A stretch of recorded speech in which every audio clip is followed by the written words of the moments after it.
జ్ఞానమనబడేటటువంటి ఫలము పండడానికి వీలుగా లోపల అంకురం పెరగడానికి కావలసినటువంటి విత్తనాలు చల్లి మొలకలెత్తిస్తాడు. అందుకే గురుర్ బ్రహ్మ. ఏదో ఒకనాడు ప్రారంభమైన భక్తి ఏదో ఒక కష్టం వచ్చిందనో ఒక ఇబ్బంది వచ్చిందనో వాడిపోకుండా నేల పడిపోకుండా మళ్ళీ పూనికతో పునశ్చోత్తమ సాంత్వమాది అంటారు గురువు గురించి. ఎందుకయ్యా భగవంతుడి గురించి బెంగపెట్టుకుంటావు, ఆయన చాలా సులభుడో, చాలా కరుణామూర్తి, బెంగపెట్టుకోకు అని భగవంతుడికి దగ్గరగా శిష్యుణ్ణి నడిపిస్తాడు. నడిపించి ఆ భక్తి మాసిపోకుండా పునఃపునః దానికి నీళ్లు పోసి నిలబెడుతూ ఉంటాడు. భగవత్ కథలను పదే పదే చెప్తూ మంచి మార్గంలో నడిచేటట్టుగా శిష్యులలో అధ్యవసాయంతో కూడుకున్నటువంటి బుద్ధిని నిలబెడతాడు. అందుకని ఆయన స్థితికర్త విష్ణువు, ఆయన ప్రళయకర్త. అజ్ఞానాన్నంతటినీ తొలగించి చిట్ట చివర స్వస్వరూపము దేని వలన ప్రకాశిస్తుంది అంటే గురువు యొక్క అనుగ్రహము చేత ప్రకాశిస్తుంది. అందుకే దేవాలయంలోకి వెళ్ళినప్పుడు అంతరాలయంలో నూనె దీపాలు కానీ నీతి దీపాలు కానీ వెలుగుతూ ఉంటాయి. ఆ వెలుగులో భగవన్మూర్తిని దర్శనం చేస్తారు. ఆ దీపం ఏది అంటే గురువు గారు. ఆ గురువు గారి వాక్కులు, గురువు గారు చెప్పిన మాటలు వినపడకపోతే అసలు భగవంతుడెవరో మనకి తెలిసే అవకాశం ఉండదు. యథార్థమునకు భగవంతుడు ముందు తెలుస్తాడా, గురువు వలన తెలుస్తాడా అంటే గురువు లేనినాడు భగవంతుడు తెలియబడడం. అందుకే గురువు ఆ దీపపు ప్రమిదలో వెలుగుతున్నటువంటి జ్యోతి. మనకి లోకంలో సృష్టికర్త అయినటువంటి చతుర్ముఖ బ్రహ్మ యొక్క సాకార దర్శనం అవడం అంత తేలిక విషయం కాదు. స్థితికర్త అయినటువంటి శ్రీ మహావిష్ణువు యొక్క దర్శనం లభించడము అంత తేలిక విషయం కాదు. ప్రళయకర్త అయినటువంటి మహేశ్వరుని యొక్క దర్శనం లభించడం అంత సుసాధ్యం కాదు. కానీ సృష్టికర్త, స్థితికర్త, ప్రళయకర్త అని నిజానికి ముగ్గురు వేరువేరుగా ఉండరు. ఆ ముగ్గురు కలిపి ఒక్కరే ఉంటారు. ఆ ఒక్కడే ఒక పని చేసేటప్పుడు ఆ వ్యక్తిగా మారుతూ ఉంటాడు. సృష్టి చేసేటప్పుడు ఆయనే బ్రహ్మ అన్న పదవిలో కూర్చుంటాడు. ఆయనే లోకములను నిలబెడుతున్నప్పుడు స్థితికర్త అంటే శ్రీ మహావిష్ణువుగా కీర్తింపబడతాడు. ఆయనే ఎన్ని జన్మలెత్తి, ఎన్నిసార్లు పుట్టి, ఎన్నిసార్లు మరణించినా తన ప్రయత్నం చేత భగవంతుణ్ణి పొందలేక నిరంతరంగా సంసార భ్రమణ తాపోపశమనాన్ని పొందించడానికి ఆయన అనుగ్రహాన్ని కటాక్షించి మహాప్రళయంలో లోకాలన్నింటినీ తనలోకి తీసుకుంటాడు. అప్పుడు ఆయన హరుడు అని పిలువబడతాడు. నిజానికి ఈ సృష్టికర్త కానీ, స్థితికర్త కానీ, ప్రళయకర్త కానీ ముగ్గురు కలిపి ఒక్కటే పరబ్రహ్మం.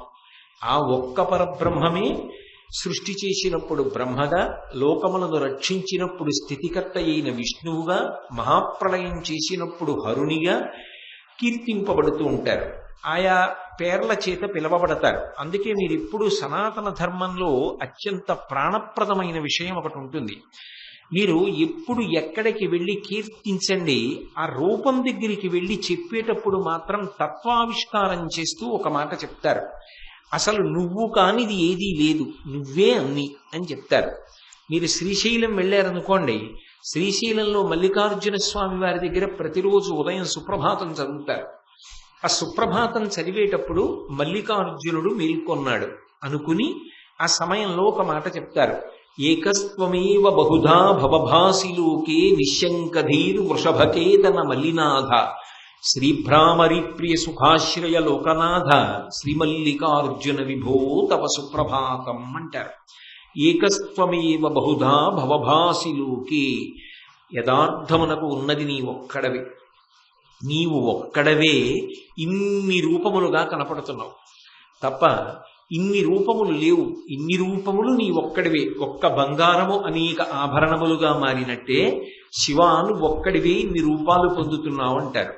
అదే వెంకటేశ్వర సుప్రభాతంలో వెంకటేశ్వర స్వామి వారి దగ్గరికి వెళ్ళి నిలబడ్డారనుకోండి, ఆయన దగ్గరికి వెళ్ళి ఒక మాట చెప్తారు. ననాథో ననాథ సదా వెంకటేశం స్మరామి స్మరామి. ఓ వెంకటేశ్వర, నీకన్నా నాథుడు ఇంకొకడు ఉన్నాడని నేను అనుకోవట్లేదు. నువ్వే సమస్త దేవతాస్వరూపుడవు, నిన్ను నేను నిరంతరము స్మరించుచున్నాను అంటారు. అమ్మవారి దగ్గరికి వెళ్ళి కనకదుర్గ దగ్గర నిలబడ్డారనుకోండి, ఆవిడిది కీర్తించేటప్పుడు కరాంగుడి నఖోత్పన్న నారాయణ దశాకృతి, అమ్మ నారాయణుని యొక్క దశావతారాలు నీ యొక్క చేతి వేళ్ళు ఇలా అంటే వచ్చాయి. అందుకే నువ్వు అమ్మలగన్నయమ్మ మొగురమ్మల మూలపుటమ్మ చాలా పెద్దమ్మ సురారులమ్మ కడుపారడి బుచ్చినయమ్మ తన్ను లోనమ్మిన వెల్పుటమ్మల మనంబున ఉండిడియమ్మ దుర్గమాయమ్మ కృపాబ్ధినిచ్యుత మహత్వ కవిత్వ పటుత్వ సంపదల్ అంటారు. ఇది భారతీయ సిద్ధాంతానికి ప్రాణప్రదం. మీరు ఏ భగవత్ స్వరూపం దగ్గరికి వెళ్ళి నిలబడినా కూడా ఇది ఇంకొక రూపం కన్నా భిన్నము అని అనరు.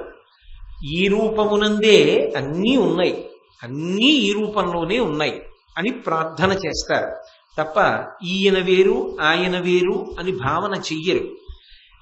నిజానికి అలా ముగ్గురు మూర్తుల యొక్క సమాహార స్వరూపమైనటువంటి పరబ్రహ్మం ఏదుంటుందో అది ఈ భూమి మీద కదలి నడయాడి వెడితే అదే గురువు.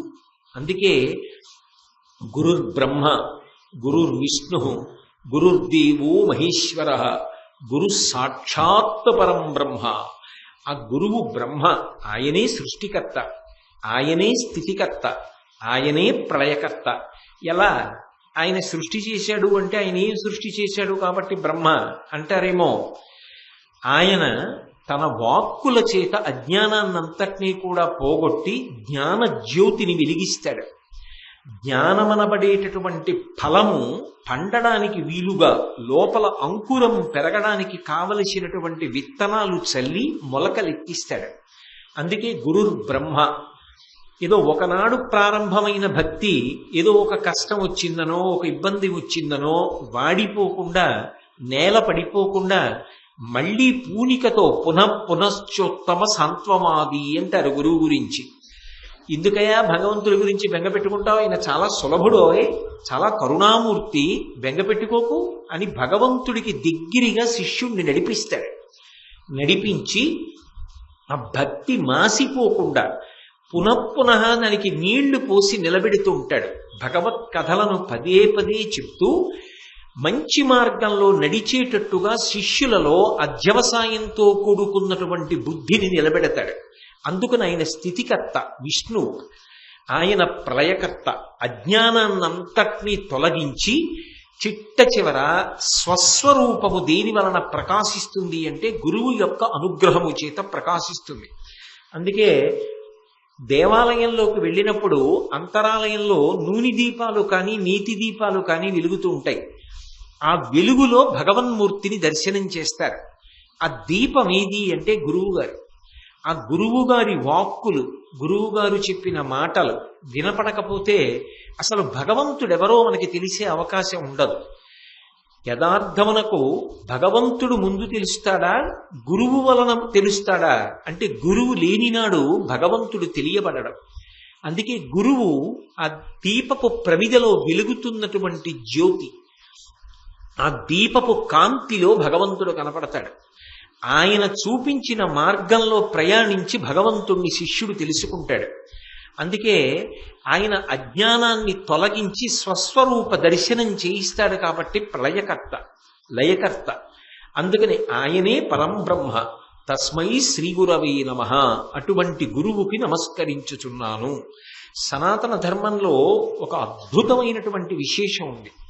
అసలు నిజానికి భగవంతుడికి రాక్షస సంహారం చెయ్యడం అనేటటువంటిది అత్యంత తేలికైన విషయం. మీరు ఎప్పుడైనా ఒకటి గమనించండి, ఒక చెట్టు కానివ్వండి, ఒక తీగ కానివ్వండి, ఒక మనిషి కానివ్వండి, ఒక జంతువు కానివ్వండి, దానికి ప్రాణం ఉంటే శివం అంటారు, దాని ప్రాణం పోతే శవం అంటారు. భగవంతుడు చంపడం అన్న మాటకు అర్థం ఏమిటి? లోపల నుంచి ఈశ్వరుడు లేచి వెళ్ళిపోయాడు అనుకోండి, ఆ శరీరం కింద పడిపోతుందా? పడిపోదా? ఆయనే తలుచుకుంటే ఆయనకి చంపడం పెద్ద కష్టం కాదు. కానీ నిజానికి చాలా చాలా కష్టమైన పని ఏదైనా ఆయన చెయ్యవలసి వచ్చిందనుకోండి, అప్పుడు ఆయన చేతిలో ధనస్సు పట్టుకుని రాడు. ఆయన ఇలా ముద్ర పట్టి లోకానికంతటికీ ప్రబోధం చేసేటటువంటి గురువుగా అవతార స్వీకారం చేస్తాడు. అందుకే భగవంతుని యొక్క శత్రువధ, అధర్మాత్ముల పీచమణిచేటటువంటి అవతారాల కన్నా ఆయన గురువుగా వచ్చినటువంటి అవతారములే అత్యంత ప్రఖ్యాతి వహించేవి. మీకు నేను ఒక ఉదాహరణ చెప్పాలి అంటే, ద్వాపర యుగంలో చిట్ట చివరలో కృష్ణ పరమాత్మ ఒక ప్రతిజ్ఞ చేశాడు. ఆయన ఏమన్నాడంటే, యదా యదా హి ధర్మస్య గ్లానిర్భవతి భారత అభ్యుత్థానమధర్మస్య తదాత్మానం సృజామ్యహం అన్నాడు. ఎప్పుడెప్పుడు ధర్మమునకు ఇబ్బంది కలుగుతుందో, ఎప్పుడెప్పుడు అధర్మాత్ములు పెరిగిపోతారో అప్పుడప్పుడు నేను అవతారం తీసుకుని వాళ్ళందరినీ సంహారం చేస్తాను అన్నాడు. బాగుంది. ద్వాపర యుగం అయిపోయింది, కలియుగం వచ్చింది. ద్వాపర యుగం వరకు నియమం ఏమిటంటే, రాక్షసుల యొక్క ఉపాధి వీరు. చీమ దానికో శరీరం ఉంటుంది, ఈగ దానికో శరీరం ఉంటుంది, దోమ దానికో శరీరం ఉంటుంది, కుక్క దానికో శరీరం ఉంటుంది. శరీరాన్ని చూసి గుర్తుపడతాం, అది కుక్కండి అంటాం, అది ఏనుగండి అంటాం, అది పందండి అంటాం, ఇది నల్లండి అంటాం, వీడు మనుష్యుడు అంటాం. కలియుగంలోకి వచ్చేటప్పటికి పెద్ద సమస్య ఎక్కడంటే, రాక్షసులకు ఉపాధి ఉండదు. భగవంతుడు రాక్షసులకు వేరు శరీరం ఇవ్వడు. మరి రాక్షసులు ఎక్కడుండాలి అంటే, మనుష్యుల యొక్క మనసులలో ఉండమన్నాడు.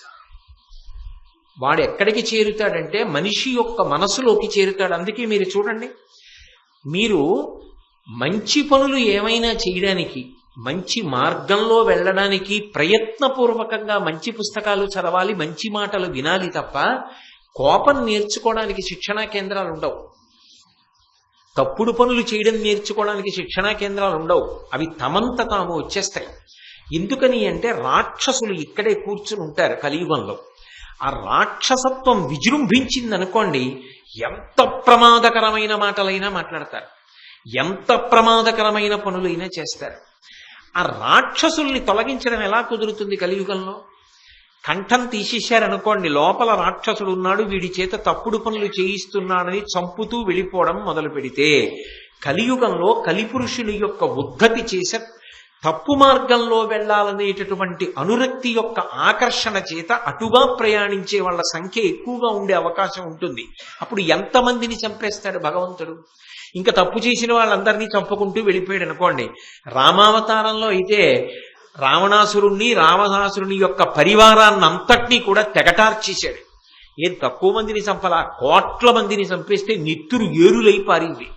బండన భీముడర్తజన బంధముడుజ్వల బాణతోణ కోదండ కళాప్రచండ భుజతాండవ కీర్తికి రామమూర్తికిన్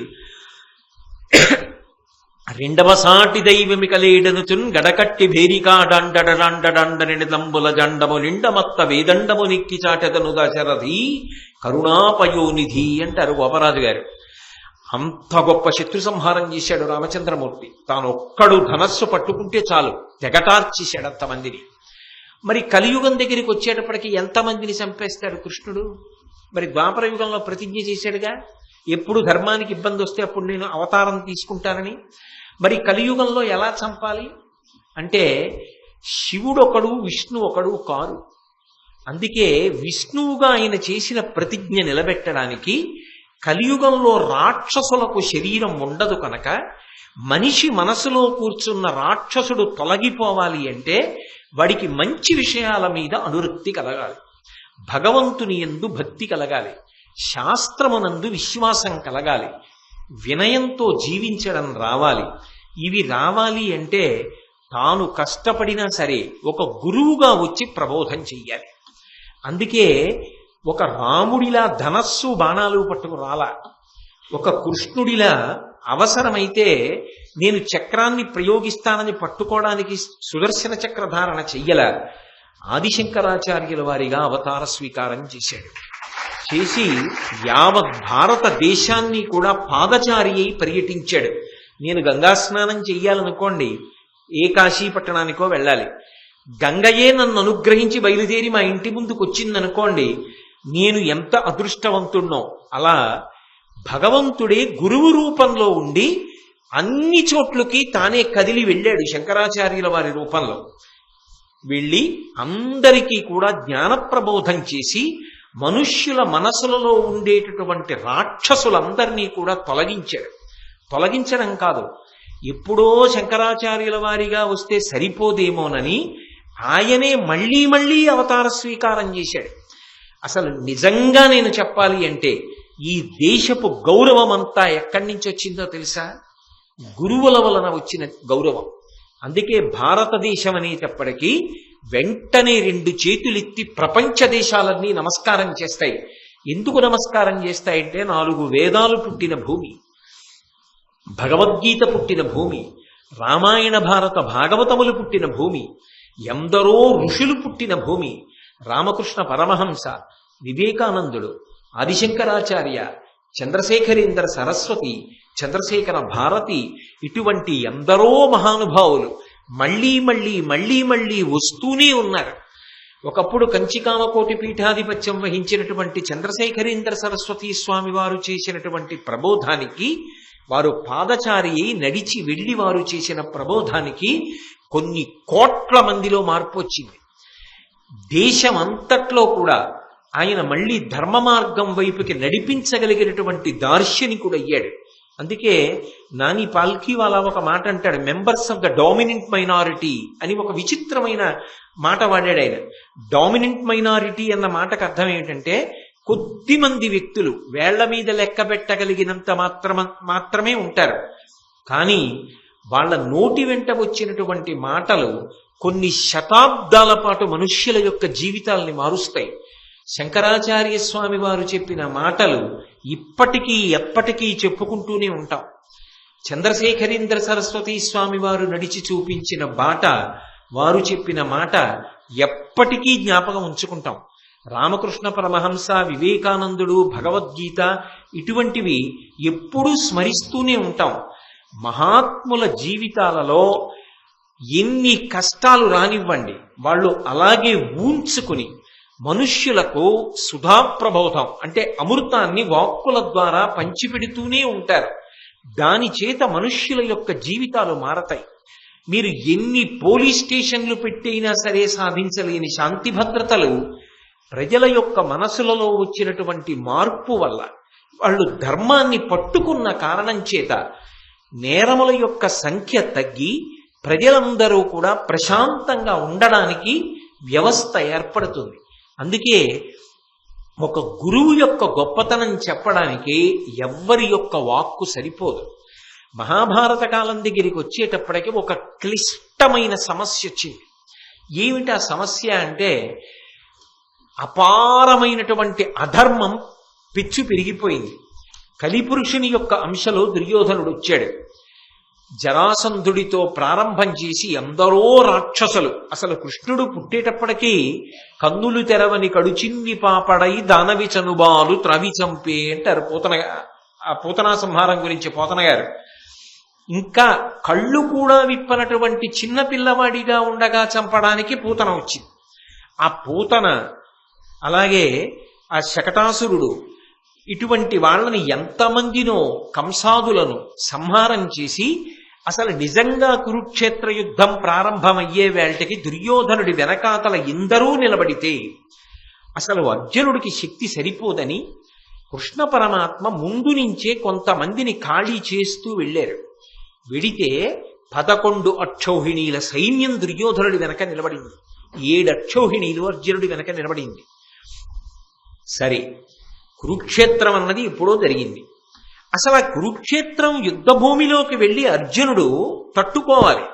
అవతల భీష్మాచార్యుల వారు ఉన్నారు, కర్ణుడు ఉన్నాడు, కృపాచార్యుడు ఉన్నాడు, అశ్వత్థామ ఉన్నాడు.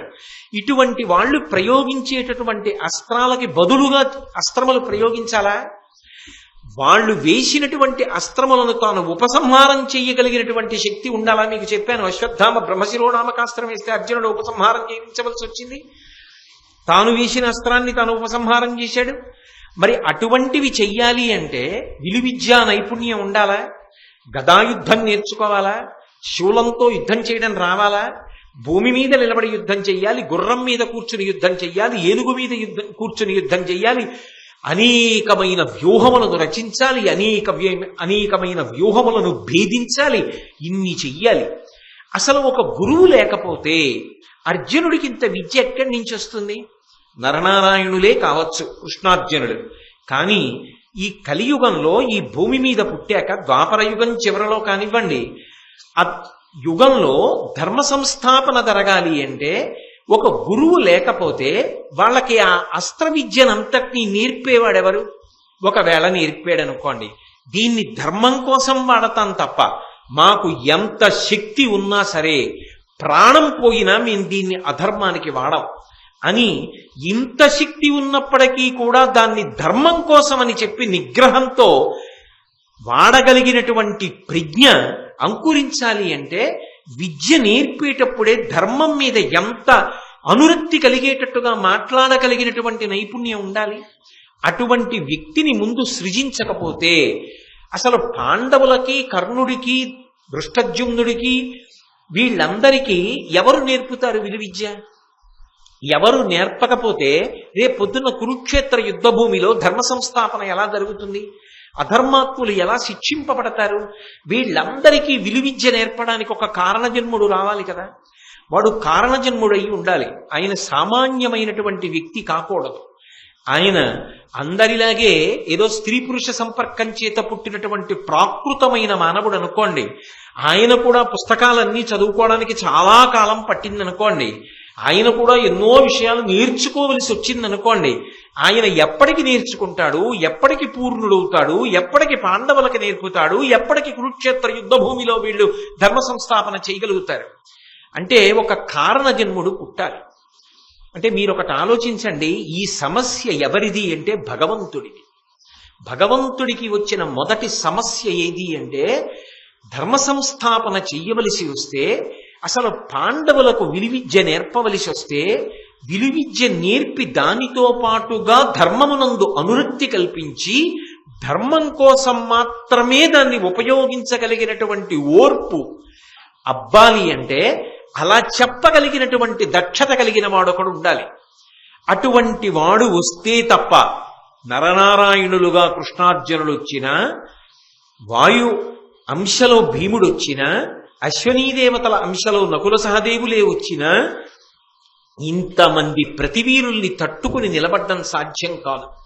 ఒకవేళ వీళ్ళు గొప్ప అస్త్ర విద్యానిపుణులు అయిపోయినా కూడా ఇంత నేర్చుకున్న తర్వాత వాళ్ళకి గర్వం వచ్చి అయిందానికి కాందానికి వాళ్ళ దగ్గర ఉన్న విద్యనంతటినీ కూడా ఉపయోగించి స్వార్థం కోసం సమాజాన్ని భ్రష్టు పట్టించారనుకోండి, అప్పుడు ఏమైపోతుంది సమాజం? ఎంత ప్రమాదకరం! మీరు ఒక్కటి ఆలోచించండి. బాగా చదువుకున్నవాడు లోకాన్ని మోసం చేయడం మొదలుపెట్టాడనుకోండి, ఆయనకి చెప్పగలిగిన వాడు ఉండడు. నన్ను బాగా అర్థం చేసుకోండి. అందుకే రామాయణంలో సీతమ్మ రావణాసురుణ్ణి ఉద్దేశించి ఒక గంభీరమైన ప్రశ్న వేసింది. ఇహ సంతో నవాసంతి సతోవాన అనువర్తసే తథాహి విపరీతాతే బుద్ధిరాచారవర్జిత అని అడిగింది. ఏమీ తెలియని అమాయకుడు ఓ జేబు దొంగతనం చేస్తున్నాడు అనుకోండి, పిలిచి కూర్చోబెట్టి ఎందుకయ్యా ఇలా చేస్తావు, ఎంత పాడైపోతావో తెలుసా, నువ్వు చేసిన దొంగతనం వల్ల ఎంతమంది జీవితాలు పాడైపోతున్నాయో తెలుసా, నీకు తెలియక జేబులో డబ్బు కొట్టేశావు, కానీ వైద్యం లేక ఆయన ఏమైపోయాడు, ఎందుకు ఈ పాపం మూట కట్టుకుంటావు అని చెప్పి మార్చచ్చు. కానీ బాగా చదువుకుని ఎంతో గొప్ప విద్య నేర్చుకుని తాను నేర్చుకున్న సాంకేతిక పరిజ్ఞానంతో కొన్ని కోట్ల రూపాయలు సంపాదిస్తూ లోకాన్ని మోసం చేయడం ఒక వ్యక్తికి వచ్చిందనుకోండి, వాడు ఒక గదిలో కూర్చుని మోసం చేయగలడు ప్రపంచాన్ని. అలా నేర్చుకున్నాడు అనుకోండి, అతన్ని కట్టడి చేయడం చాలా కష్టం. చదువుకున్నవాడు గాడి తప్పిపోయాడు అనుకోండి, ఎవరు చెప్తారు? చదువుకోని వాడైతే చెప్తారు. అన్నీ తెలుసున్నవాడు, అన్నీ చదువుకున్నవాడే గాడి తప్పాడు అనుకోండి, ఆయనకి చెప్పడానికి ఆయనతో మనం ఏం వాదిస్తామండి? ఆయనకన్నా మనం చదువుకున్నామా? ఆయనకి తెలియంది ఏముంది? అన్నీ తెలిసి అలా ప్రవర్తిస్తాడు. మనం వెళ్ళి ఆయనతో ఏదైనా మాట్లాడదామన్నా ఆయన వాదన చేస్తాడు. వాదన చేసి తాను చేస్తున్నదే సత్యం అంటాడు. ఏం మాట్లాడతాం? అందుకే లోకంలో చదువుకున్నవాడు పాడవడానికి వీలు లేదు. ఈ దేశం గొప్పతనం ఎక్కడుందో తెలుసా? చదువు చెప్పడం ఒక్కదాని మీదే దృష్టి పెట్టలేదు, చదువుకి పక్కన సంస్కారాన్ని కూడా ఇచ్చారు. మీరు అందుకే రామాయణం చదవండి, ఒక శ్లోకం ఉంటుంది రామాయణంలో, సర్వే వేదవిద శూరాః సర్వే లోకహితే రతాః సర్వే జ్ఞానోపసంపన్నాః సర్వే సముదితా గుణైః. వశిష్ఠుడు రామలక్ష్మణ భరత శత్రుఘ్నుల్ని కూర్చోబెట్టుకుని పాఠం చెప్పినప్పుడు ఎన్నో విద్యలు నేర్పాడు. రాముడొక్కడే అన్ని లోకాల్ని పడగొట్టగలడు. అయినా రాముడు ఎప్పుడూ కూడా తన స్వార్థం కోసం దాన్ని వాడుకోకుండా, మనసు అలా తిరగకుండా గురువు గారు తన యొక్క ప్రబోధం చేత కట్టడి చేశాడు. లేకపోతే ఒక వ్యక్తిలో చదువు వలన ఎంత శక్తి పెరుగుతోందో అంత ప్రమాదకారి అవుతాడు సమాజానికి. కట్టడి చెయ్యడం అన్నది గురువు చేతిలో ఉంటుంది. అటువంటి గురువు రావాలి. అటువంటి గురువు రాకపోతే అర్జునుడికి అంత విలువిద్య వచ్చినవాడు ధర్మపథాన్ని తప్పిపోయాడు అనుకోండి, ఎవరు ఆపుతారు? వాయుపుత్రుడైన భీముడే ధర్మం తప్పాడు అనుకోండి, ఎవరు ఆపుతారు?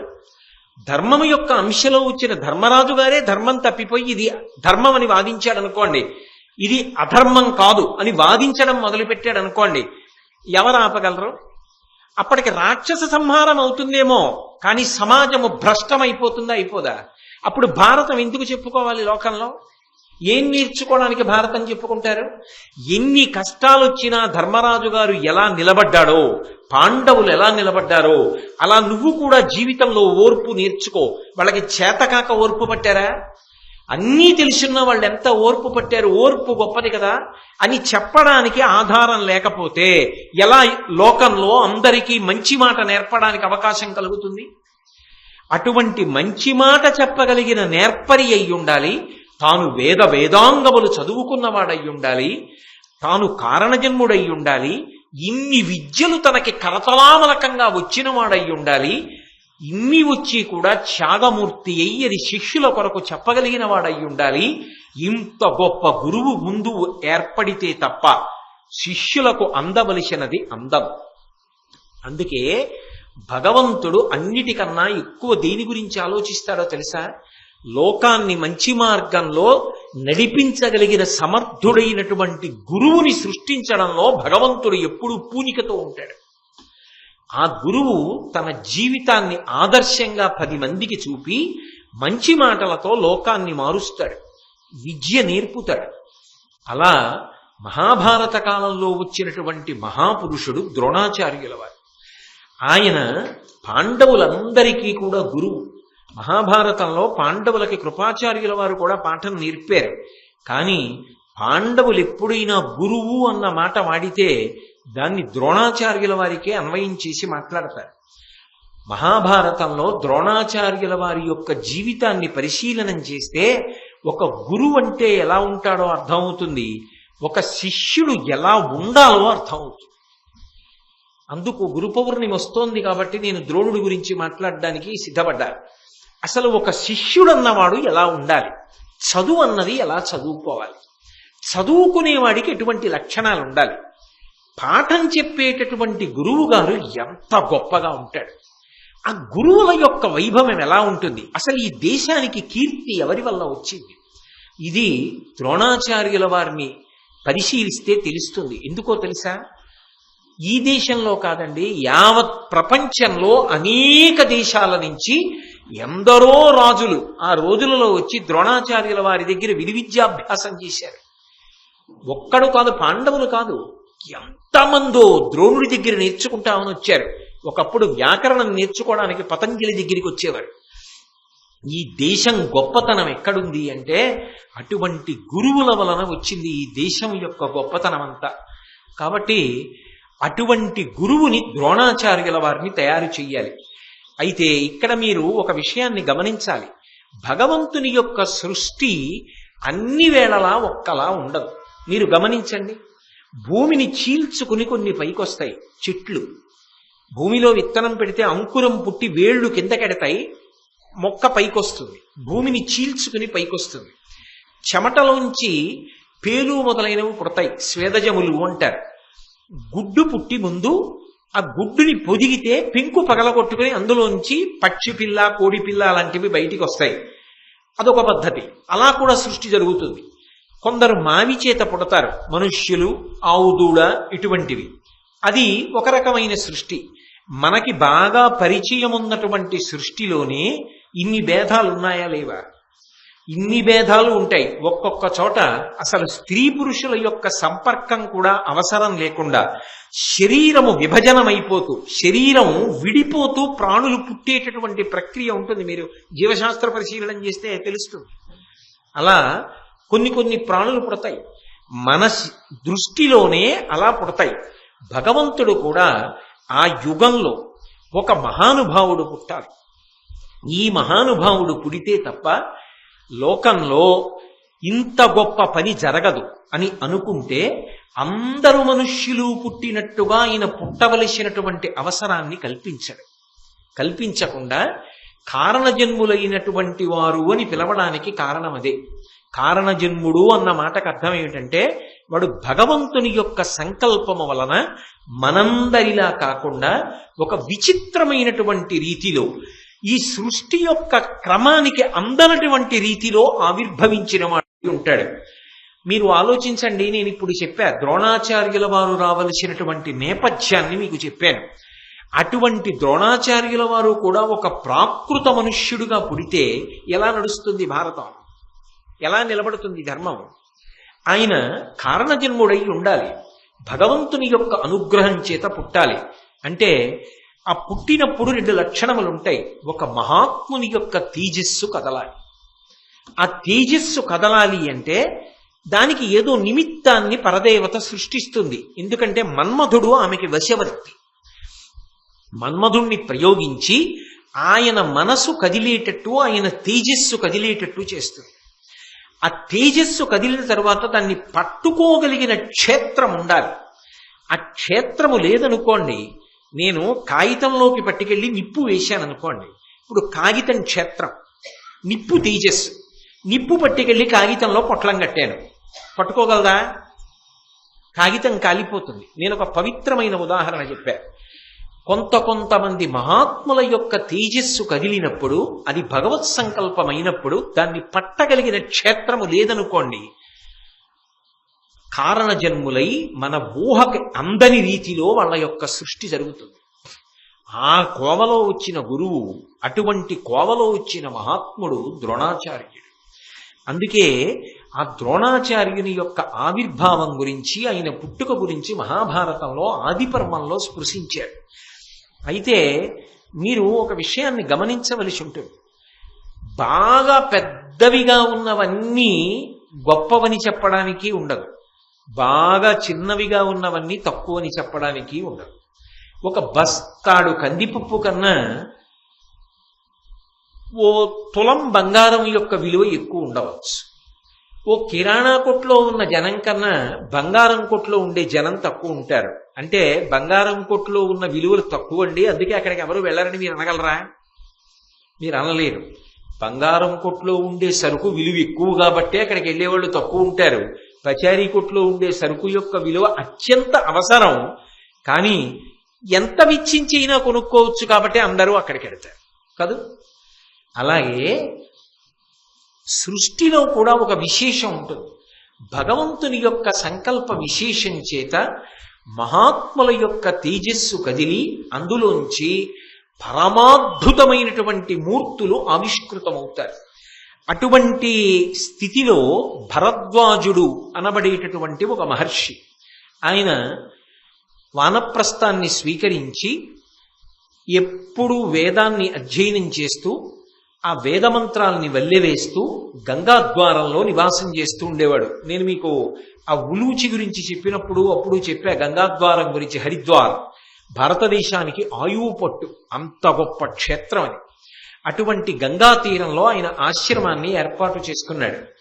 బంగారపు తునక విలువ ఎలా ఉంటుందో ద్రోణాచార్యుల వారి పుట్టుక గురించి అంత తక్కువ మాట్లాడతారు.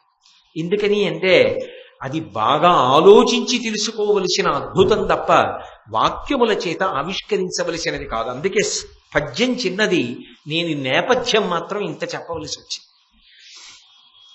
సద్వినుత చరిత్రుండు భరద్వాజుండను మునీశ్వర ప్రవరుండు గంగాద్వారమున తపంబు జగద్వంజుడు చేయుచుండె గతకల్మషుడై. ఏమి పద్య రచనండి! ఆంధ్రజాతి రుణపడిపోయింది ఆ నన్నయ్య గారికి, తిక్కన గారికి, ఎర్రాప్రగడకి. ఆయన అంటాడు, గతకల్మషుడై, మనసులో ఏ విధమైనటువంటి కల్మషం లేదు. ఏ విధమైన కల్మషం లేదు అన్న మాటకు అర్థం ఏమిటి? నీటిలో బురద ఉందనుకోండి, మట్టి కలిసి ఉందనుకోండి, ఆ నీరు త్రాగడానికి పనికిరాదు. ఇక్కడ బురదగా ఉందండి, స్నానం ఎలా చేస్తాం? కొంచెం తేట నీరు ఉన్న చోట స్నానం చేద్దామంటారు. బురద అంతా కిందకి దిగిపోయింది అనుకోండి, తేట నీరు ప్రవహిస్తుంది. గతకల్మషుడై అన్న మాటకు అర్థం ఏమిటంటే, ఆయన మనసులో రాగము లేదు, ద్వేషము లేదు. నాకు ఇది కావాలని కోరిక లేదు. ఆ కోరిక లేదనుకోండి, నాకు ఇది రాలేదని కోపం ఎందుకు వస్తుంది? నాకు ఇది కావాలని కోరుకుందనుకోండి, అది నాకు రాలేదనుకోండి, నాకు కోపం వస్తుంది. రాగము లేదు, ద్వేషము లేదు. కాబట్టి ఆయన ఏది చూసినా పరబ్రహ్మం కింద చూస్తుంటాడు, అదంతా భగవంతుడు అని చూస్తుంటాడు. కాబట్టి ఆయన మనసులో ఏ కల్మషం లేదు, రాగము లేదు, ద్వేషము లేదంటే ఆయనకి కోరిక కలిగే అవకాశము లేదు సుమా. అంత పవిత్రమైనటువంటి మనసుతో ఉన్నాడు. అసలు ఆ పద్యం వేయడంలో నేర్పరితనం చూడండి, ఎంత అందంగా ఆ వ్యక్తిని ప్రవేశపెడతారో చూడండి. కళ్ళ ముందు ఆ భరద్వాజుడు నడిచి వెడుతున్నట్టు కనపడుతుంది. ఆయన గంగా స్నానానికి వెడుతున్నాడు. ఇది ఒక చమత్కారం. అసలు గురు శిష్య సంబంధంలో అద్భుతం ఎక్కడంటే, గురువుగారు స్నానానికి వెడుతున్నప్పుడు శిష్యుడు ఆయనని అనుగమించేటటువంటి తీరు. రామాయణం అక్కడే ప్రారంభమైంది. గురువుగారు స్నానానికి బయలుదేరారనుకోండి, నేను స్నానం చేయడానికి కావలసిన ఓ స్నానశాటి, ఆ బట్ట తడిసిపోతుంది కాబట్టి ఒళ్ళు తుడుచుకోవడానికి ఓ తువ్వాలు, ఆ తర్వాత కట్టుకోవడానికి ఓ పొడి పంచ, నేను వెడుతున్నప్పుడు చేతిలో కాస్త నీళ్లతో ఓ పాత్ర, అక్కడికి వెళ్ళిన తర్వాత నది ఒడ్డున కూర్చుని ఏదో సంధ్యావందనం చేసుకోవడానికి ఓ కమండలం, ఓ చిన్న పాత్ర, ఇవన్నీ నేనే సర్దుకుని మూట కట్టుకున్నాను అనుకోండి. నేనని కాదు నా ఉద్దేశం, ఓ గురువు గారు. అప్పుడు వెనక శిష్యులు ఎందుకు? అది కాదు. గురువుగారు మధ్యాహ్నం అయింది, గురువుగారు స్నానానికి పెడతారు నదికి, గురువుగారు సంధ్యావందనం చేసుకుంటారు. కాబట్టి 11ంటికి గురువుగారు బయలుదేరతారు. 10:30కి శిష్యుడు ఏం చేస్తాడంటే ఇవన్నీ సర్దుకుంటాడు. ఇవన్నీ సర్దుకుని సిద్ధంగా కూర్చుంటాడు. ఏరా గురువుగారు అన్నీ సిద్ధంగా పెట్టాను. గురువుగారు నడిచి వెళ్ళారు. గురువుగారు స్నానానికి తిరుగుతున్నారు, చిన్న బట్టిస్తారు. గురువుగారు స్నానం చేశారు, తువ్వాలు అందిస్తాడు. గురువుగారు స్నానం చేస్తున్నారు, వీపుతో అవుతాడు. అందుకే గురు శుశ్రూష అన్నారు. గురువు తండ్రి కన్నా గొప్పవాడండి. ఆ గురువు అన్న మాటని పాడు చేసి గురువన్న మాటకి అపకీర్తి తీసుకొస్తే అంతకన్నా దారుణమైన విషయం లోకంలో ఇంకోటి లేదు. గురువు తండ్రిలా బ్రతకాలి సమాజంలో.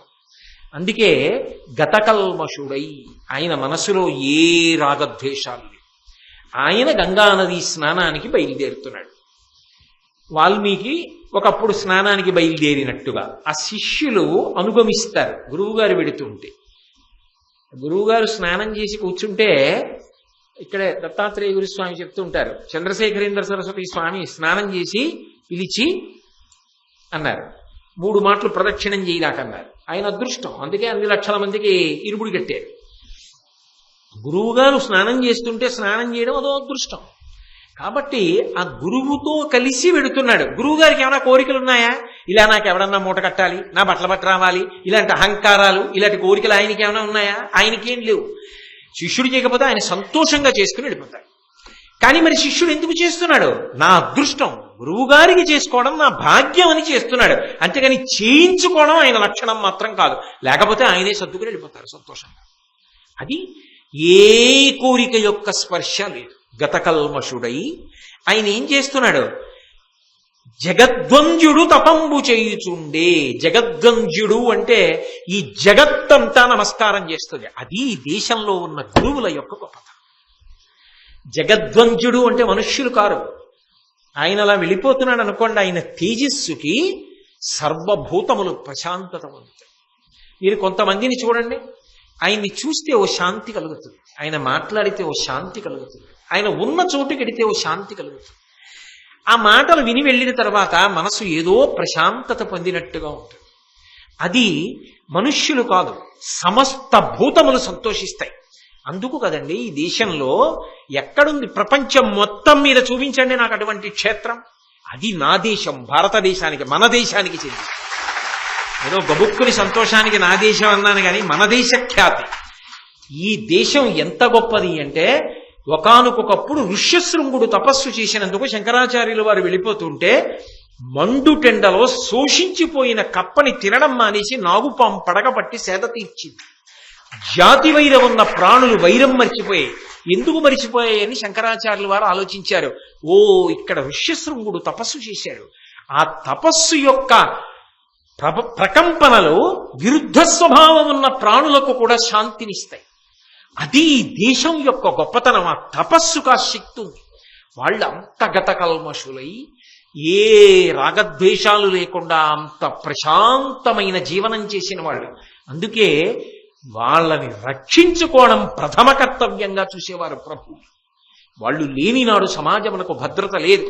వాళ్ళు ఉండాలని కాపాడుకుని రాజ్యమును పరిపాలించే చక్రవర్తులు కూడా రథాన్ని ఎక్కడో దిగి కాలినడకన వెళ్ళి నమస్కరించి మీ యోగక్షేమాలు ఎలా ఉన్నాయని అడుగుస్తూ ఉండేవారు. అది దేశం యొక్క గొప్పతనం అండి. ఎక్కడుంది ఇటువంటి సంస్కృతి?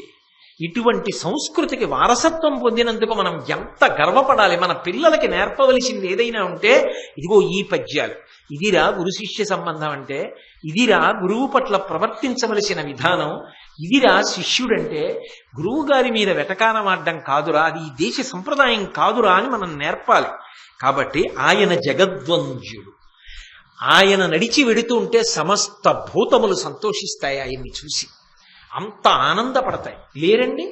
ఎంతమంది మీరు రామాయణం చదవండి, ఎన్ని విశేషాలు కనపడతాయో ఒక్కొక్క గురువు గురించి చదువుతుంటే. ఒక్కొక్క మహాత్ముడు వచ్చి బయట నిలబడితే ఆయన్ని చూడ్డానికి ప్రాణులు వస్తాయిట. అగస్త్య మహర్షి వారణాసి పట్టణంలో ఆశ్రమం కట్టుకుంటే లేళ్లు, జింకలు, పెద్ద పులులు కూడా తిరుగుతుండేవి. అక్కడ వరకు ఎందుకండి, భగవాన్ రమణులు అరుణాచలంలో ఆయన ఆశ్రమంలో కూర్చుంటే నెమలి, పాము ఆయన దగ్గరే తిరుగుతుండేది. నేనే ప్రత్యక్షంగా చూశా. భీమునిపట్నంలో సౌరీశ ఆశ్రమంలో చిన్న చిన్న కోళ్లు, పిల్లులు కలిసి ఆవిడ ఎదురుగుండా పడుకుని ఉండేవి. ఆవిడ మౌనంగా ధ్యానంలో ఉండగా. ప్రాణులు తమ వైరాన్ని మరిచిపోతాయి. లోకంలో భగవద్భక్తి, ధర్మము, తపస్సు, నిష్ఠా కలిగిన వాళ్ళు ఎంతమంది ఉంటారో దాని వలన ప్రాణుల మధ్య వైరభావనలు తగ్గుతాయి. అశాంతిని పెంచేవాళ్ళు, విభేదాలు కల్పించేవాళ్ళు, ప్రపంచంలో గురువన్న మాటని దిగజార్చి బ్రతికేవాళ్ళు ఎంతమంది బ్రతుకుతూ ఉంటారో, ఎంతమంది పెరుగుతారో వాళ్ళ వల్ల సమాజం అంతా భ్రష్టమైపోతుంది. కాబట్టి జగద్వంద్యుడు, అన్ని ప్రాణులు ఆయన్ని చూసి సంతోషిస్తాయని ఇప్పుడు ఇలా వెడతారు స్నానానికి అని. అటువంటి వాడు తపంబు చేయుచుండే ఆ భరద్వాజుడు ఏం చేస్తుంటాడు అంటే తపస్సు చేసుకుంటాడు. ఆయన ఎక్కడున్నాడు? గంగాద్వారమునందు ఉంటాడు. అటువంటి వాడు గంగలో స్నానం చేయడం కోసం వెడుతున్నాడు. ఇప్పుడు ఒక్కటి ఆలోచించండి. వెళ్ళింది ఎక్కడికి? స్నానానికి. గంగా స్నానానికి వెళ్ళాడు. గంగకి ఒక శక్తి ఉంది. గంగా గంగా గంగా అని మీరు అన్నారనుకోండి, గంగానది గంగానది గంగానది అనుచు పలుకు గుణవంతులకు ఉన్నంటాడు శ్రీనాథుడు కాశీఖండంలో. గంగా గంగా గంగా అని 3 మాటలు తలుచుకుంటే గంగమ్మ స్నానం చేసిన ఫలితాన్ని ఇస్తుంది. గంగమ్మని మంత్రంతో పిలిచారనుకోండి వస్తుంది. ప్రతిరోజు మనం ఆ కలశ పెట్టి పూజ చేసేటప్పుడు గంగే చ యమునే చైవ గోదావరి సరస్వతి నర్మదే సింధు కావేర్యౌ జలేస్మిన్ సన్నిధింకురు అని పిలవట్లా? ఈ నీళ్లలోకి రామ్మా నువ్వని పిలిస్తే వస్తుందా తల్లి? నదులకు అధిష్టాన దేవతలు ఉన్నాయి, ప్రత్యక్షంగా కనపడ్డారు. మీకు నేను ఎన్నో మాటలు చెప్పాను. పక్కన ఉన్నటువంటి భద్రాచల క్షేత్రంలో గోదావరి నది దగ్గరికి వెళ్ళి పమిడిఘంటం వారు అన్నదానం చేస్తుండేవారు. ఆయన నెయ్యి సమయానికి రాకపోతే, అమ్మా గోదావరి 2 బిందెలు నెయ్యి అప్పియమ్మా అని బిందెలు నీళ్లలో ముంచి పైకి తీశారు. 2 బిందెల్లో నీళ్లు నెయ్యి. ఆయన పట్టుకెళ్ళి అన్నదానం చేసి మళ్ళీ 2 బిందెల నెయ్యి తీసుకెళ్లి గోదావరిలో కలిపేశారు. నీరైపోయింది. అమ్మవారు అనుగ్రహించింది. నదులకు అధిష్టాన దేవతలు ఉన్నాయి, వాళ్ళు అనుగ్రహిస్తారనడానికి ఈ దేశం ప్రబలతార్కాణం. అటువంటి దేశంలో జగద్వంద్యుడైనటువంటి మహానుభావుడు ఆ భరద్వాజుడు గంగా స్నానానికి వెళ్ళాడు. గంగ అంత పవిత్రమైంది కదా. నాబోటి అధమాధముడే గంగానది స్నానానికి వెళ్ళేటప్పటికి మనస్సు ఎంతో సంతోషిస్తుందే. అమ్మయ్యా, గంగా స్నానానికి వచ్చానని పొంగిపోతానే. అటువంటి వాడు ఇంత గతకల్మషుడు, ఇంతటి తపస్సున్నవాడు, ఇంతటి జగద్వంచుడు గంగానది దగ్గరికి వెళ్ళి స్నానం చేస్తుంటే ఆయనకి అన్యమైన భావనలు కలిగే అవకాశం ఉంటుందండి? ఉంటుందా? ఉండదు. ఒకవేళ అలా కలిగిందనుకోండి, అది ఆయన స్వభావం కాదు. ఏదో భగవంతుని యొక్క ఆలోచన ఉంది వెనకాతల. ఎవరో ఒక మహాపురుషుడు పుట్టాలి అంటే ఇంకొక మహాపురుషుడు యొక్క తేజస్సు కదలాలి. కదిలితే తప్ప పుట్టడం.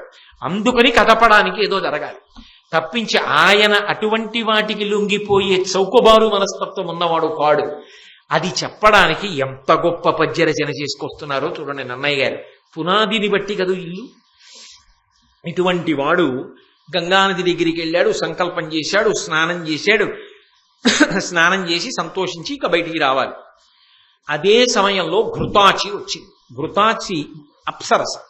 అప్సరస అంటే వాళ్ళు నీటిలోంచి పుట్టిన వాళ్ళు అని. అప్సరస అంటే నీటి నుంచి ప్రాదుర్భావం పొందిన వాళ్ళని అప్సరసలు అని పిలుస్తారు. ఒక్కొక్క అప్సరస జీవితం ఏమో కానీ మహాత్ముల యొక్క పుట్టుకకు కారణమవుతారు. ఘృతాచి ఇద్దరు మహాత్ముల యొక్క పుట్టుకకు కారణమైంది.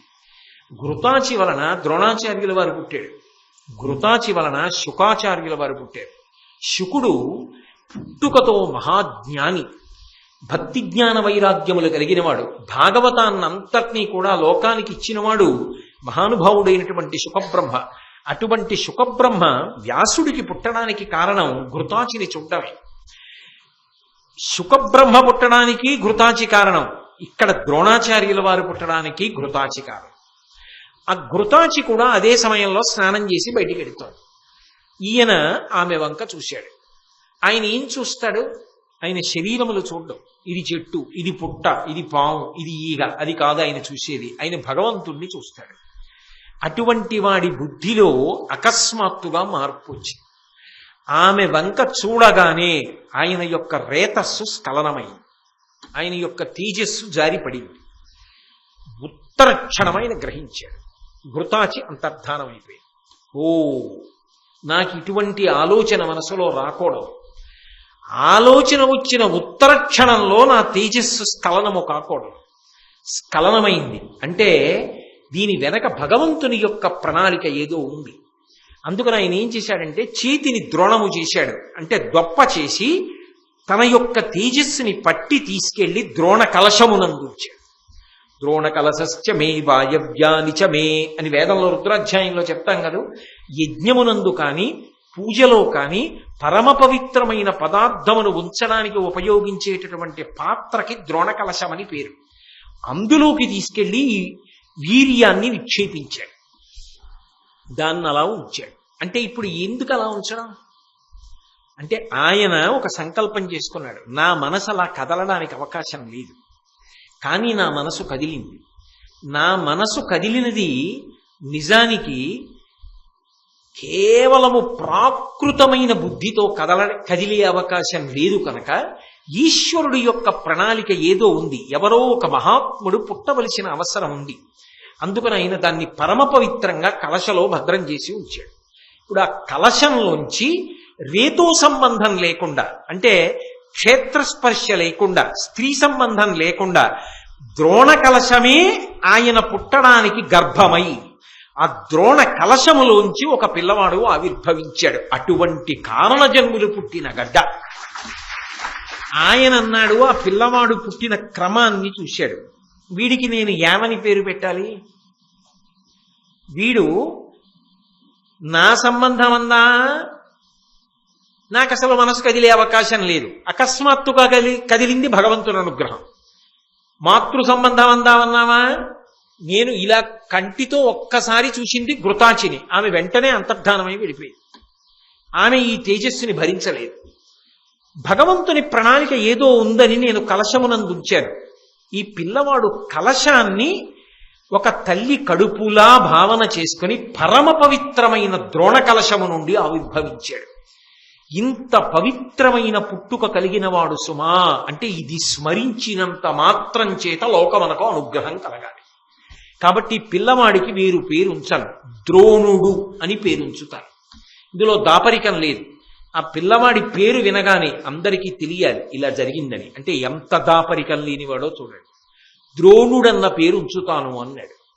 ద్రోణుడు అని పేరు ఉంచాడు. అయితే ఒక విచిత్రం ఒకటి ఉంటుంది. ఈ లోకానికి ఒక లక్షణం ఉంటుంది. దీన్ని మర్త్యలోకం అంటారు. ఎంతటి మహాత్ముడు కానివ్వండి, ఆయన వెళ్ళిపోవలసింది. ఆయన వెళ్ళిపోయి తీరాలి. ఈ శరీరంతో ఆయన వెళ్ళడానికి ఉండదు. ఈ శరీరాన్ని ఇక్కడ వదిలిపెట్టి వెళ్ళిపోవాలి.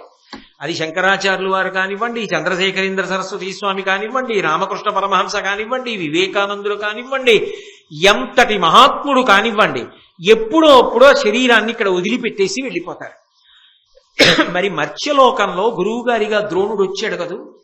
ఆయన సాక్షాత్తు బృహస్పతి యొక్క అంశ, లేదు శుక్రాచార్యుల వారి అంశ. ఇద్దరు గురువులే. గురువు అన్న తర్వాత రాక్షసుల గురువా దేవతలకు గురువా వదిలిపెట్టండి, గురువు గురువే.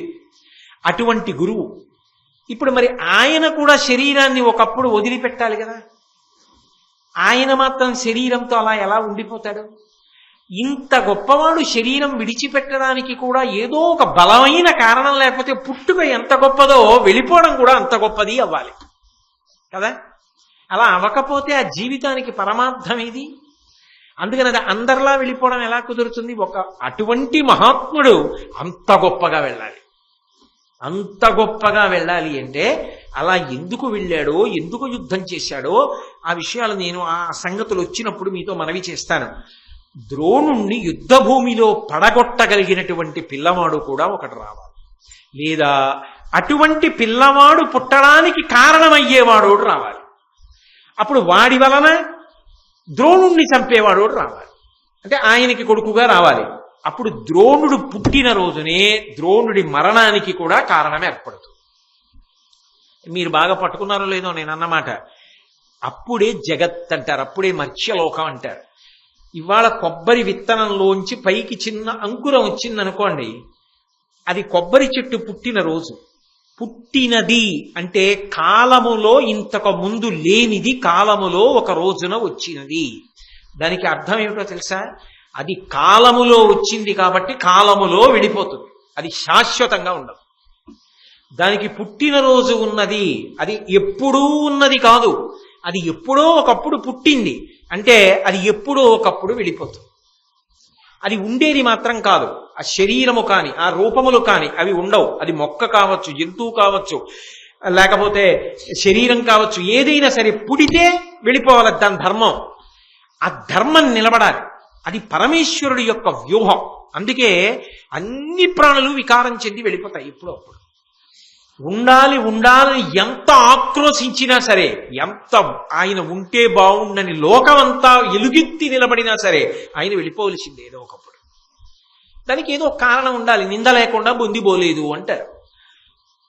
అందుకే ద్రోణుడు పుట్టడానికి ఏ భగవంతుడు కారణమో ఆ భగవంతుడే ద్రోణుడు వెళ్ళిపోవడానికి కారణాన్ని కూడా పక్కనే పుట్టించాడు. ఎక్కడ పుట్టించాడో తెలుసా? ఇది భారతంలో విచిత్రం. ఇప్పుడు చిన్న చిన్న అంకురాలు పుట్టాయి, ఇవి మహావృక్షాలు అవుతాయి. ఇవి మహావృక్షాలు అయ్యాక కథ ఎంత గమ్మత్తుగా తిరుగుతుందో మీరు చూద్దురు గాని.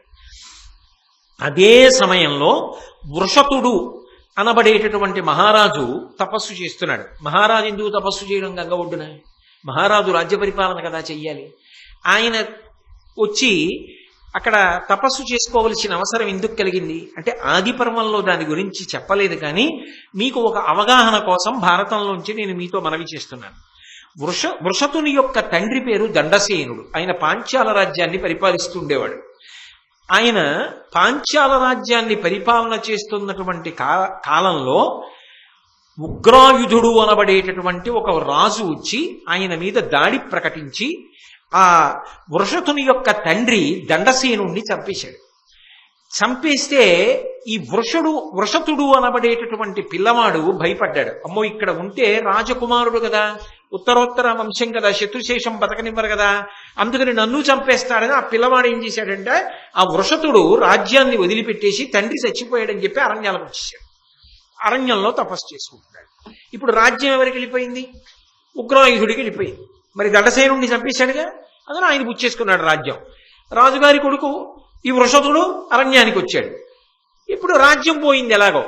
నిజంగా వచ్చిన వైరాగ్యం కాదు, చేయడానికి ఏమీ లేదు కాబట్టి తపస్సు చేసుకుంటున్నాడు. భరద్వాజుడి తపస్సుకి వృషతుడి తపస్సుకి అక్కడ తేడా ఉంది. అందుకు తపస్సు చేస్తున్నాడు ఈయన. ఆ వచ్చిన ఉగ్రాయుధుడు ఏం చేశాడంటే పాంచాల రాజ్యాన్ని ఒక్కదాన్ని కబళించి ఊరుకోలేదు, పక్కన ఉన్న హస్తినాపురం మీదకి వెళ్ళాడు. హస్తినాపురం అప్పటికి భీష్మాచార్యుల వారి చేత రక్షింపబడుతుంది.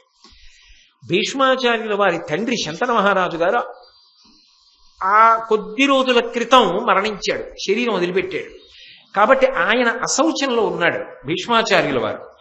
ఆయనకి పెద్ద లెక్క కాదు ఈ ఉగ్రాయుధుడిని చంపడం, కానీ చెప్పే కదా ధర్మం ప్రధానం.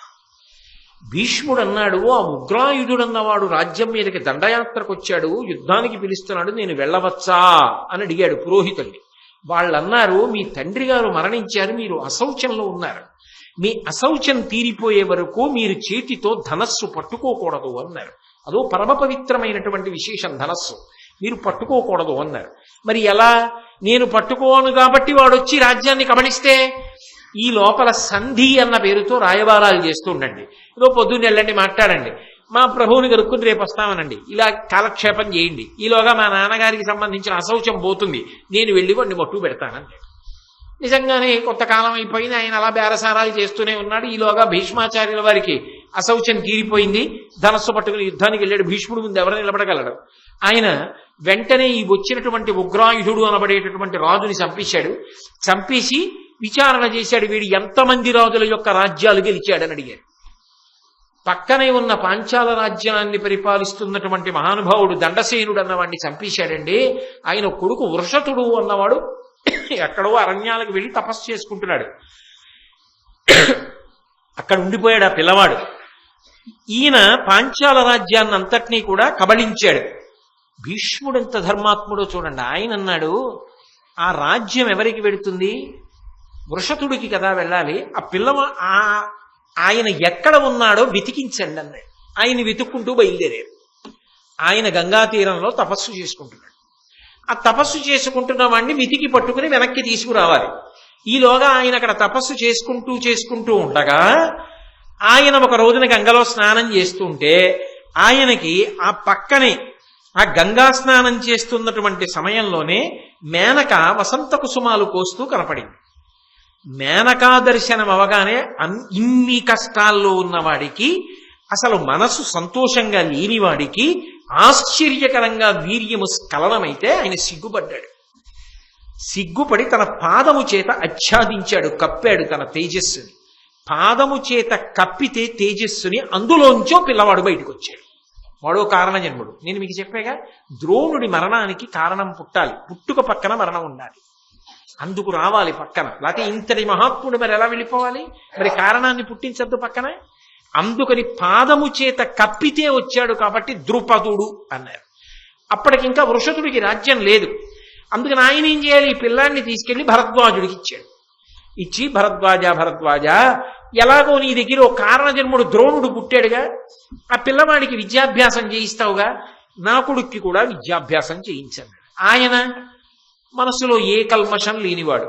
పోన్లే పాపం పిల్లవాడు కష్టాల్లో ఉన్నాడు, ఏదో తపస్సు చేసుకుంటున్నాడు, నేను విద్య వచ్చిన వాడిని నేర్పుతాను రమ్మని చెప్పి తన కొడుకు ద్రోణాచార్యుల వారిని ఈ వృషతుని యొక్క కుమారుడు ద్రుపదుణ్ణి ఇద్దరినీ కూర్చోబెట్టుకుని పాఠాలు నేర్పాడు. విచిత్రం ఏమిటో తెలుసా? ఏ ఇద్దరూ కలిసి పాఠాలు నేర్చుకున్నారో ఆ ఇద్దరే ప్రబల శత్రువులై ఆ ద్రుపదుడే ద్రోణుడిని చంపగలిగిన కొడుకు పుట్టాలని యజ్ఞం చేసి దృష్టజ్యం నుండి కానీ ద్రోణాచార్యుల వారిని చంపించాడు. అది భగవంతుడి యొక్క వ్యూహం అలా ఉంటుంది. కాబట్టి ఇప్పుడు ఆ ద్రుపదుడు పెరుగుతున్నాడు భరద్వాజుడి దగ్గర. ఈలోగా భీష్మాచార్యుల వారు వెతకమన్నాడు. ఎక్కడున్నాడు రా వృషతుడు చూడమంటే అరణ్యంలో దొరికాడు. ఉరే నాయన, మీ నాన్న రాజ్యం నీకు ఇచ్చేస్తారట భీష్మాచార్యుల వారు రమ్మన్నారు.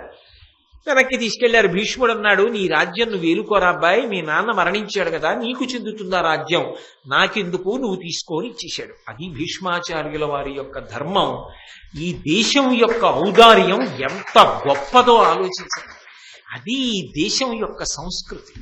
మీరు అందుకే గమనించండి, రాముడు అరణ్యవాసంలో సుగ్రీవుడితో స్నేహం చేశాడు. మీది వానరుల సంస్కృతి, మీరు ఇలా ఉండకూడదు, మీ సంస్కృతి మార్చేస్తాను, మీ యొక్క ఆచార వ్యవహారాల్లో జోక్యం చేసుకుంటాను, మీరు ఇలా ఉండకండి అలా ఉండండి అని చెప్పి తన అలవాట్లు వాళ్ళ మీద రుద్దలేదు. వాళ్ళ సంస్కృతిని గౌరవించి వాళ్ళ సంస్కృతి అలాగే ఉండేటట్టుగా వదిలిపెట్టేశాడు. గుహుడితో స్నేహం చేశాడు. ఆటవికుడు.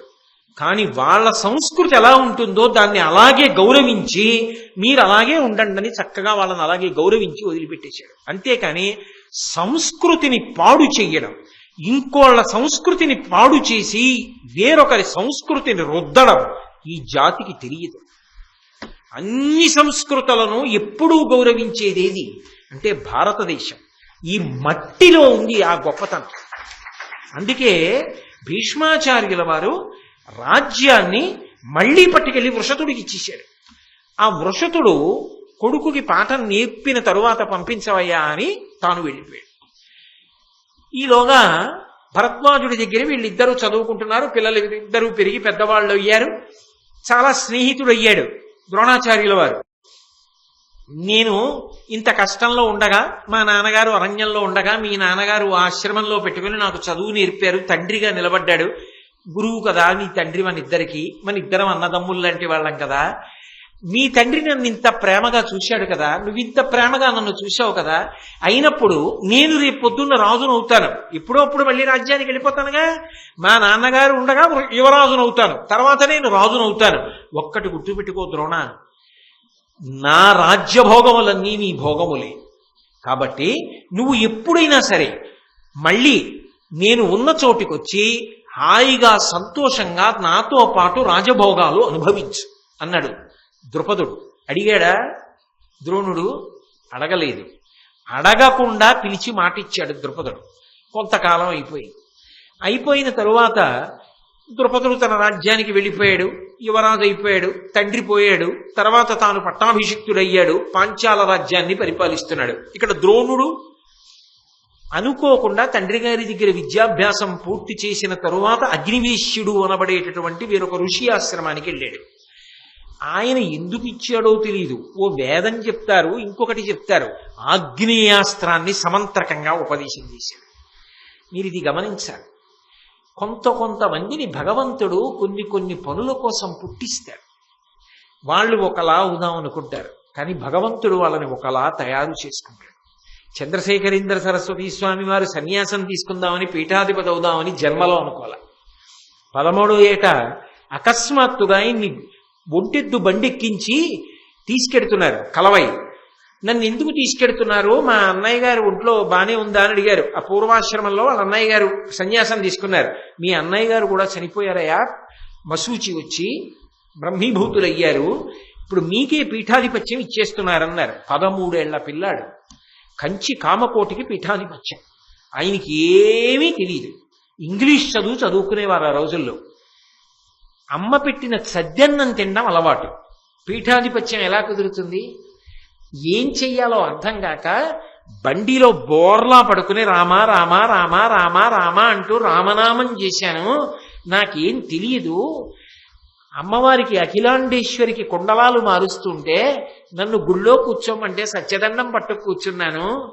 ఆకలి వేసేసేది, పొద్దున్నే అమ్మ పెట్టిన సద్దన్నం గుర్తొచ్చేది. నా సన్యాసాశ్రమం అలా ప్రారంభమైంది అని చెప్పుకున్నారు.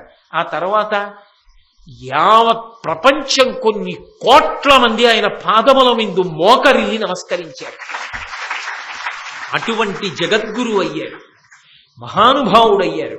ఇప్పటికీ బృందావనం దగ్గరికి వెడితే వింటారంటారేమిటిది? నాకైతే పరమనమ్మకం. ఫలానా వారు వచ్చారు స్వామి అని చెప్తారు. మహానుభావుడు. ఆ స్థాయికి ఆయన వెళ్ళిపోలా. ఎవరు ఎందుకు పుట్టారో దానికి పనికొచ్చేటట్టుగా భగవంతుడు తిప్పుకుంటాడు. ద్రోణాచార్యుల వారు ఎప్పుడూ విలువిద్య నేర్చుకుందాం అనుకున్నాడని ఎక్కడైనా ఉందా భారతంలో? ఆగ్నేయాస్త్రం నేర్చుకుందాం, బ్రహ్మాస్త్రం నేర్చుకుందాం, వారుణాస్త్రం నేర్చుకుందామని ఆయన అనుకోలేదు. కానీ భగవంతుడు ఉన్నాడే, అందుకు కదు పుట్టించాడు, అందుకు కదు కదిలింది భరద్వాజుని మనస్సు. గొప్ప గురువు అయితే తప్ప పాండవులకి విద్య నేర్పడానికి గురువు రాడు. ఆయన కష్టపడి చదువుకోక్కర్లేదు, ఆయనకి అలా కలిసి వచ్చేయాలంతే. ఆయనకి రూపాయి కాసు కలిసి రాలా జీవితంలో. ఏం కలిసి వచ్చిందంటే విద్య కలిసి వచ్చింది. ఏ విద్య కలిసి వచ్చింది? విలువిద్య కలిసి వచ్చింది. బ్రాహ్మణుడు ఏం చదువుకోవాలి? వేదాంగములు చదువుకోవాలి, చదువుకున్నాడు. ఓ పురాణం చెప్పడమా, ఓ ధర్మం చెప్పడమా అంటే కాదు, ఇంతమందికి విలువిద్య నేర్పాడు. ఈ విలువిద్య తాను నేర్చుకుందాం అనుకోలేదు, తాను ఎవరికి చెప్దాం అనుకోలేదు, కానీ అనుకోకుండా తాను గురువై కూర్చున్నాడు అంతే.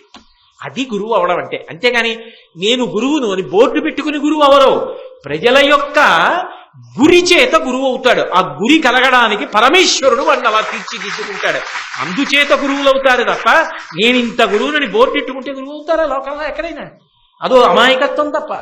కాబట్టి అగ్నివేశ్యుని ఆశ్రమానికి వెళ్ళి ఆగ్నేయాస్త్ర ప్రయోగం నేర్చుకున్నాడు. ఎందుకు ఆయన ఏం చేస్తాడు? బ్రాహ్మణుడు అస్త్ర ప్రయోగం చేయొచ్చా? బ్రాహ్మణుడు యుద్ధం చేయొచ్చా? చేయకూడదు. మరి ఎందుకు నేర్చుకున్నాడు? ఏమో ఆయనకి తెలియదు. ఆయన ఎందుకో ఇచ్చాడని నేర్చుకున్నాడు. గురువు గారి మాట కాదనకూడదు నేర్చుకున్నాడు. ఆయన ఎప్పుడూ ప్రయోగించలేదు. తన దగ్గరే ఉంది ఆ మంత్రం, ఉంది కాబట్టి పురస్చరణ చేస్తాడు. సరే, ఈలోగా కృపాచార్యుల వారి చెల్లెలు కృపి అనబడేటటువంటి పిల్లని పెళ్లి చేసుకున్నాడు. అశ్వత్థామ మహాతేజోమూర్తి. ఆ అశ్వత్థామ పుట్టాడు. ఈ అశ్వత్థామ పుట్టిన తర్వాత ఆయనకి దరిద్రం గుర్తొచ్చింది. ఎందుకని? భార్య పాపం మహాతల్లి, ఆవిడ ఏం తిందో ఏం తినలేదో, ఆయనకి ఎప్పుడు ఏదో బ్రహ్మం గురించి ఆలోచన ఉందా లేదా పట్టించుకోలేదు. బ్రాహ్మణుడి యొక్క ఐశ్వర్యం అంతా పేదరికమే. అందుకని పరమ సంతోషంతో కాలం గడిపేశాడు. అలా ఇంత గొప్పగా కాలం గడిపేస్తుంటే ఎప్పుడో ఒకప్పుడు మరి కొడుకంటూ పుట్టిన తర్వాత వాడికి కాసిన పాలు కావలసి ఉంటాయి కదండి. భీష్ముడికి చెప్పుకున్నాడు ఎందుకు వెళ్ళవలసి వచ్చిందో. ఏమి మాట్లాడతాడో నిజంగా. భీష్ముడి దగ్గరికి వెళ్ళినప్పుడు అవసరం వచ్చింది, రూపాయి సంపాదించాలి ఎలా అనుకున్నాడు. ఎలా సంపాదించాలి రూపాయి అని ఆలోచించాడు. ఆ రోజుల్లో పరశురాముడు దానాలు చేస్తున్నాడు అని విన్నాడు. సమస్త భూమిని కూడా దానం చేశాడు కశ్యప ప్రజాపతి. వచ్చిన వాళ్ళందరికీ దానం ఇస్తున్నాడు అని విన్నాడు. తాను బ్రాహ్మణుడు కదా, దానం పట్టచ్చు. పరశురాముడి దగ్గరికి వెళ్ళి ఏదైనా దానం అడుగుతాడు. 4 ఆవులు ఇచ్చినా చాలుగా. ఆ దూడల వలన వచ్చిన గడ్డి తింటాయి, పాలిస్తాయి. ఆ పాలు పిల్లవాడు తాగుతాడు, నేను హోమం చేసుకుంటాను, చాలు, జీవితం వెళ్ళిపోతుంది. ఎంత తృప్తి అండి నిజంగా. ఇది కావాలని తాపత్రయం లేదు వాళ్ళకి. నాకు ఏమి ఇవ్వలేదు ఈశ్వరుడని విద్య చేత ఆనందపడిపోయారు. నేను వెనకటికి ఎవరో ఒక ఆయన అడిగితే ఆయన అన్నాడు, నా దగ్గర పిఠాపురం రాజా వారు ఇచ్చిన పెద్ద అంచు పంచి ఒకటి ఉందండి, ఇలా ఆయన దగ్గర ఉన్న 4 పంచెల గురించి చెప్పు పొంగిపోయాడు ఒక ఆయన. ఎంత తృప్తిరా మహానుభావ అనుకున్నాను. కాబట్టి ఆయన పరశురాముడి దగ్గరికి దానానికి ఎడతానన్నాడు. ఆ పరశురాముడి దగ్గరికి వెళ్ళాడు. భగవంతుడు ద్రోణుణ్ణి ఎంత గొప్పగా తయారు చేసుకున్నాడో, ఆ పరశురాముడు ఏమన్నాడో, అసలు ఏం మాట్లాడాడో అనుకోకుండా ద్రోణుడు అంత గొప్ప విలువిద్యలో గురువు ఎలా అయ్యాడో, ఎందుకు అయ్యాడో. అసలు మాటలంటే ఇద్దరు సామాన్యులు మాట్లాడుకుంటే ఏముంటుందండి. పరశురాముడు అంటే ఎటువంటి తేజోమూర్తి. ఆ పరశురాముడి దగ్గరికి ద్రోణాచార్యుడు వెళ్ళి మాట్లాడితే ఎలా ఉంటుంది. పరశురాముడు ఏమన్నాడు, ద్రోణుడు ఏమన్నాడు, ఎంత గొప్ప గురువుగా ఎలా మారాడు. ఈ విషయాలు మళ్ళీ రేపు సాయంకాలం 7 గంటలకి కలుసుకున్నప్పుడు ప్రారంభం చేస్తాను. మంగళాశాసన పరై మదాచార్య పురోగమై సర్వైశ్చ పూర్వైరాచార్యై సత్కృతాయాస్తు మంగళం. మంగళం కోసలేంద్రాయ మహనీయ గుణాత్మనే చక్రవర్తి తనూజాయ సర్వభౌమాయ మంగళం.